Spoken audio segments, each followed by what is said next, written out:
உயர்ந்து 91,400 ரூபாய்க்கு விற்கப்பட்டது. இதனைத் தொடர்ந்து மாலையிலும் தங்கத்தின் விலை அதிகரித்தது. சவரன் தங்கம் மேலும் 600 ரூபாய் உயர்ந்து 92,000 ரூபாய்க்கும், 1 கிராம் தங்கம் 11,500 ரூபாய்க்கும் விற்பனையாகிறது. தங்கத்தை போன்று வெள்ளியின் விலையும் கணிசமாக உயர்ந்தது. காலையில் கிராமுக்கு 3 ரூபாய் உயர்ந்த நிலையில் மாலையிலும் 3 ரூபாய் அதிகரித்து கிராம் வெள்ளி 190 ரூபாய்க்கு விற்கப்படுகிறது. ஒரே நாளில் கிலோ வெள்ளி 6,000 ரூபாய் அதிகரித்து 1,90,000 ரூபாய்க்கு விற்கப்பட்டு வருகிறது. சென்னை, கோவை, கடலூர், தஞ்சை, வேலூர், திருவள்ளூர் மாவட்டங்களில் டெங்கு பாதிப்பு அதிகமாக உள்ளதாக பொது சுகாதாரம் மற்றும் நோய் தடுப்புத்துறை இயக்குநர் சோமசுந்தரம் தெரிவித்துள்ளார். சென்னையில் செய்தியாளர்களிடம் பேசிய அவர், மழை மற்றும் பருவகால மாற்றம் காரணமாக டெங்கு பாதிப்பு அதிகரித்துள்ளதாக கூறினார்.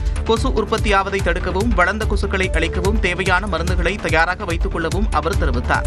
பிரைவேட் ஹாஸ்பிட்டலும் சரி, கவர்மெண்ட் ஹாஸ்பிட்டலும் சரி, டெய்லி எத்தனை ஃபீவர் கேஸ் இருக்குது, எத்தனை பேர் இன்பேஷண்ட்டாக இருக்காங்க, எத்தனை பேர் அவுட் பேஷண்ட்டாக ட்ரீட்மெண்ட் எடுத்துகிட்டு இருக்கிறாங்க அப்படிங்கிறதையும் சர்வைலன்ஸ் பண்ணி அந்த எங்கெல்லாம் ஒரு ஒன்றுக்கும் மேற்பட்ட நபரோ அல்லது 3க்கும் மேற்பட்ட நபர் இருக்காங்களோ அங்கே நம்ம நம்மளுடைய சர்வைலன்ஸையும் நம்ம ட்ரீட்மெண்ட்டையும் இன்டென்சிஃபை பண்ணிகிட்டு இருக்கிறோம். இந்த டபுள் டிஜிட்டாக இருந்தது இப்போ 3 டிஜிட்ஸ் 100க்கும் மேற்பட்ட ஒரு வாரத்துக்கு ஒரு நாளைக்கு அப்படிங்கிற மாதிரி ரிப்போர்ட் ஆகிட்டு இருக்குது. சென்னை, கோயம்புத்தூர், வெள்ளூர், கடலூர், தஞ்சாவூர், திருவள்ளூர் இந்த மாதிரி சிட்டிஸ்ல எல்லாம் மெயினாக நமக்கு ரிப்போர்ட்ஸ் நிறைய வருது. டெங்கு காய்ச்சலால் பாதிக்கப்பட்டவர்கள் சுயமாக மருந்து எடுத்துக் கொள்ளாமல் உடனடியாக மருத்துவமனையில் சிகிச்சை பெற வேண்டும் என்றும் அறிவுறுத்திய சோமசுந்தரம், டெங்குவால் அண்மை காலமாக உயிரிழப்பு எதுவும் ஏற்படவில்லை என்றும் தெரிவித்தார். தாவேகாவுடன் அதிமுக கூட்டணி அமைக்க உள்ளதை போன்று வதந்தி பரப்பப்படுவதாக குற்றம் சாட்டிய விசிக தலைவர் திருமாவளவன், இதனால் அதிமுக தலைமை மீதான நம்பகத்தன்மை கேள்விக்குறியாகும் என்றும் தெரிவித்துள்ளார். அதிமுக தரப்பிலே பரப்புகிற ஒரு வதந்தி, பாஜகவோடு கூட்டணியில் இருக்கிற போது தமிழக வெற்றி கழகம் அந்த அணிக்கு எப்படி வரும் என்ற கேள்வி எழுகிறது.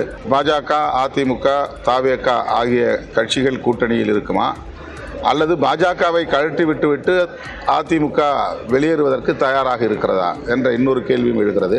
இதனிடையே விஜய் தலைமையிலான கூட்டணியை ஏற்க எடப்பாடி பழனிசாமி தயாராகிவிட்டதாகவும் டிடிவி தினகரன் கூறியுள்ளார். விஜய் அவர்கள் என்ன மதுரை மாநாட்டில் கூட சொன்னார், எங்க தலைமையில தான் ஆட்சி அமையும், எங்க தலைமையை ஏற்று கூட்டணி வாங்கன்னு சொல்றார், மற்ற கட்சிகளுக்கு அனுப்பி விடுறார்.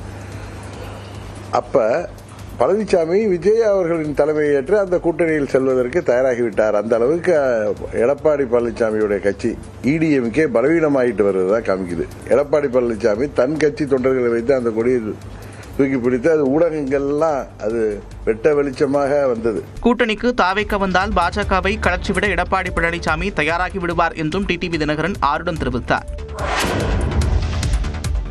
தாவேகாவுடன் அதிமுக கூட்டணி வைத்தால் பாஜகவை கழட்டி விட்டுவிடும் என சொந்த பிரச்சனைகளால் டிடிவி தினகரன் கூறுவதாக பாஜக மாநில தலைவர் நயினார் நாகேந்திரன் தெரிவித்துள்ளார். என் மேலேயும் கொஞ்சம் வெறுப்பாக தான் பேசினாங்க, இப்போ ஒன்றுமே பேசலை. அவருடைய சொந்த பிரச்சனைகளுக்காக கட்சிகளை பற்றி பேசுவது என்பது அது சரியான கருத்தாக இருக்காது என்பது என்னுடைய கருத்து. இந்நிலையில் தமிழகம் தலைநிமிர தமிழனின் பயணம் என்கிற பெயரில் பாஜக மாநில தலைவர் நயினார் நாகேந்திரன் இன்று மதுரையில் பரப்புரை பயணத்தை தொடங்க உள்ளார். இதில் மத்திய அமைச்சர்கள் நிர்மலா சீதாராமன், எல்முருகன் உள்ளிட்டோர் பங்கேற்க இருப்பதாக தெரிவிக்கப்பட்டுள்ளது. இது தொடர்பாக திண்டுக்கல் மாவட்டம் பழனியில் செய்தியாளர்களிடம் பேசிய அவர், சட்டப்பேரவை கூட்டத்தொடர் நடைபெற இருப்பதால் முதற்கட்ட பயணம் சென்னையை சுற்றி திட்டமிடப்பட்டுள்ளதாக தெரிவித்தார். இந்த 4.5 ஆண்டு காலகட்டத்தில் திராவிட முன்னேற்ற கழகம் என்னென்ன வாக்குறுதி கொடுத்தாங்க, எதுவுமே செய்யலை. இயேசு மீது ஆணையாக யாருடனும் தேர்தலில் கூட்டணி வைக்க மாட்டேன் என்று நாம் தமிழர் கட்சி தலைமை ஒருங்கிணைப்பாளர் சீமான் சூளுரைத்துள்ளார். சென்னை அசோக் நகரில் அரசியல் கேள்விகளுக்கு சீமான் பதிலளிக்கும் வகையிலான உரையாடல் அமர்வு நடைபெற்றது. அப்போது வரும் தேர்தலில் கூட்டணி அமைப்பீர்களா என்ற கேள்விக்கு சீமான் பதிலளித்தார். தோல்வியை கண்டு துவண்டு போற பிள்ளைகள் நாங்கள் கிடையாது. வெற்றியும் தோல்வியும் சம அளவிலே சமமாக மதிக்கக்கூடிய வீரர்கள் நாங்கள். எங்களுக்கு ரெண்டும் ஒண்ணுதான். அதனால எந்த காலத்திலேயும் தேர்தல் உடன்பாடு கிடையாது. அது ஒவ்வொரு தடவையும் நீங்க கேட்டே இருக்கீங்க, நான் ஒவ்வொரு தடவையும் பதில் சொல்லிட்டே இருக்கேன். அதனால இனிமேல் இறைமகன் இயேசு மேல் ஆணையா எவரோடும் கூட்டு கிடையாது. அவரோட சேருவாரா, இவரோட சேருவாரா? இந்த நிலத்திலே மிகப்பெரிய கட்சி நாம் தமிழர் கட்சி தான்.